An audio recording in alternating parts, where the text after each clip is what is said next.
అని అమలు చేసిన మిత్రులారా, ఈ 4 పథకాలే కాదు, ఈరోజు మీ నాయకుడు పొంగులేటి శ్రీనివాసరెడ్డి గారి ఆధ్వర్యంలో ఉన్న గృహ నిర్మాణ శాఖలో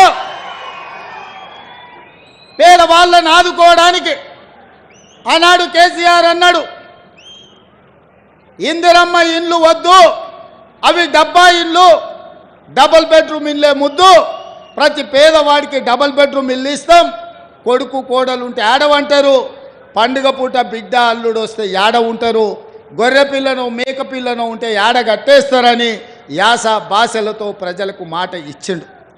మరి 10 ఏళ్ళల్లో ఈడున్న అందరినీ గ్రామాలలో ఆడుతున్నా, మీకు ఎవరికైనా డబుల్ బెడ్రూమ్ ఇల్లు ఇచ్చిండా? ఎవరికైనా డబుల్ బెడ్రూమ్ ఇల్లు ఇచ్చిండా?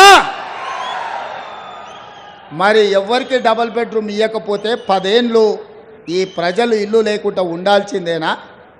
కేసీఆర్ ముఖ్యమంత్రి అయినప్పుడు 10 ఏళ్ళ పిల్లగాడు లాగు తోడుకున్నాడు, ఇవాళ పాయింట్ వేసుకొని పంచ కట్టుకొని పెళ్ళి చేసుకొని పిల్లల్ని కంటున్నాడు. మళ్ళీ వాళ్ళకి ఇల్లు అక్కర్లేదా? అందుకే ఇవాళ ఇల్లు లేని పేదవాడికి, పెళ్ళైన ప్రతి పిల్లవాడికి ఇందిరమ్మ ఇల్లు ఇవ్వాలని 4.5 లక్షల ఇండ్లు 22,500 కోట్లతోటి ఇవాళ భద్రాచలంలో మీ పేదోళ్ళని ఆదుకోవడానికి, మీ పేదల ఆత్మగౌరవంతో బ్రతకడానికి మీ ఇల్లు మీకుండాలి, మీ ఇంటి ముందల మీరు కూర్చేసుకొని కాళ్ళ మీద కాలేసుకొని కూర్చోవాలి అని ఇవాళ ఇందిరమ్మ ఇండ్ల పథకాన్ని ఇవాళ మీ ప్రాంతంలో ఖమ్మం జిల్లాలో ప్రారంభించిన మిత్రులారా, ఇవాళ మేం మంచి చేస్తుంటే చూడబుద్ధి కాక, చూసి ఓర్వలేక రోజు శాపనార్థాలు పెడుతున్నారు తండ్రి కొడుకులు, మామ అల్లుడు, అయ్యా బిడ్డ అందరూ. నేను అడగదలుచుకున్న మిత్రులారా, ఉట్టి మీద ఉన్న పాల కోసం కింద ఉన్న పిల్లి శాపనార్థాలు పెడితే ఉట్టి తెగుతుందా? ఉట్టి తెగుతుందా?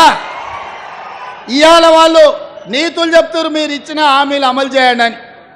మరి మీరు ఇచ్చిన హామీలు 10 ఏళ్ళు అయింది, సిగ్గులేనోడా కేటీఆర్ ఏనాడన్నా ఆలోచన చేసినవా? నీ అయ్యాన్ని అడిగినవా ఎప్పుడైనా ఇంటికి వెళ్ళి? ఇవాళ 90 రోజుల్లోనే ఇందిరమ్మ రాజ్యంలో 1,00,000 కోట్లాది ఆడబిడ్డలు బస్సుల్లో ఉచితంగా ప్రయాణం చేస్తున్నారు. పేదలకు రాజీవ్ ఆరోగ్యశ్రీ పథకం అమలు అవుతుంది. పేదలకు ఇవాళ 500 రూపాయలకే ఆడబిడ్డలకు సిలిండర్ అందిస్తున్నాం. పేదలకు ఇవాళ 200 యూనిట్లు ఉచితంగా ఇంటి విద్యుత్ ఇస్తున్నాం. ఇవాళ పేదలకు 5 లక్షల రూపాయలతోటి ఇందిరమ్మ ఇల్లు కట్టుకోనికే కాంగ్రెస్ పార్టీ పనిచేసింది. ఇదే కాదు, 90 రోజుల్లో 30,000 ఉద్యోగాలు నిరుద్యోగ యువకులకు అందించి, ఉద్యోగాలు లేక ఉపాధి రాక దిల్సుఖ్ నగర్లను, అశోక్ నగర్లను, అమీర్పేట్లను, కుక్కట్పల్లిలను వివిధ చౌరస్తాలలో తల్లిదండ్రులకు ఊరుకొచ్చి ముఖం చూపించుకోలేక రూపాయి కూడబెట్టి ఉపాధి హామీ కూలీ పైసలు పెట్టి తల్లిదండ్రులు పిల్లల్ని పట్నం పంపి చదివిస్తే కొలువులు రాక, పరీక్షలు పెట్టక, పెట్టిన పరీక్షల ప్రశ్నపత్రాలు జిరాక్స్ సెంటర్లలో పల్లి బఠానీలలో అమ్ముతుంటే ఆ దుఃఖంతో పిల్లలు ఆత్మహత్యలు చేసుకుంటే ఈ గాడిద కొడుకులు ఒక్క రోజైనా చచ్చిపోయిన వాళ్ళని పలకరించిందా అని నేను అడుగుతున్నా. సిగ్గు కాకుండా హరీష్ రావు మాట్లాడుతుండు. నేను మొన్న కూడా ఇవాళ కూడా చెప్తున్నా, దూలం లెక్క పెరిగింది కానీ దూడకున్న బుద్ధి కూడా లేదయా. ఇక అలా బామాడుతున్నాడు, ఇక ఆయన చాలా మాట్లాడుతుడు. ఆ పేడమూతి బోడలింగానికి నేను చెప్పదలుచుకున్నా, అరే సన్నాసి, మీ ఇద్దరిని బిల్లారంగా అన్నాం. బీఆర్ఎస్ అంటేనే బిల్లారంగా సమితిరా, దొంగలరా, తోడు దొంగలరా మీరంతా. ఈ రాష్ట్రాన్ని దేశాన్ని కొల్లగొట్టిన దొంగలరా. మీ అయ్యొక్క చార్లే శోభారాజురా. ఈ రాష్ట్రాన్ని దేశాన్ని అంతర్జాతీయ స్థాయిలో పరువు తీసి కాళేశ్వరాన్ని కూలగొట్టి మేడిగడ్డ మేడిపండై అన్నారం ఇవాళ పగిలిపోయి సుందిళ్ళ సంకనాకడానికి పోయిందిరా మీ పాపాల పణ్యమే. ఇట్లాంటి పాపాలు చేసి ఇక్కడ రాజీవ్ సాగర్, ఇందిరాసాగర్ ప్రాజెక్టులు మనం కడితే సీతారామ ప్రాజెక్టు, భక్తరామదాసు ప్రాజెక్టు అని పేర్లు మార్చి 1000 కోట్లు కొల్లగొట్టి ఖమ్మం జిల్లాకి ఇవాళ తాగడానికి నీళ్లు లేని పరిస్థితులు కల్పించిన దరిద్రులారా, మీరు వచ్చి మా గురించి మాట్లాడే. ఇక మీ జిల్లాల వాళ్ళకు చపరాశి ఉన్నాడు, ఒంటికన్ను శివరాసన్.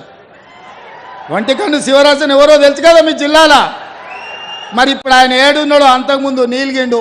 మన వాళ్ళ మీద కేసులు పెట్టిండు. ఇవాళ అందుకే మిత్రులారా మీరు ఆలోచన చేయండి.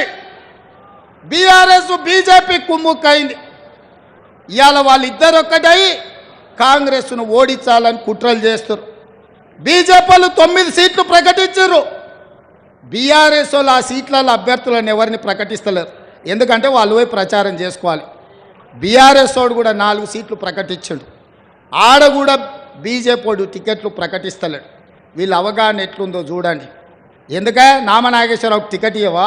ఖమ్మం జిల్లాలో ఎందుకో ప్రకటించలేదు? ఎందుకు ప్రకటించలే? నీ పార్టీ దిక్కు లేదా? ఈ పక్కలే మహబూబాబాదుల మాలోతు కవిత గారు మీ సిట్టింగ్ ఎంపీ కదా, ఆమె టికెట్ ఇవ్వవా? ఆమెను ఎందుకు ప్రకటించలే?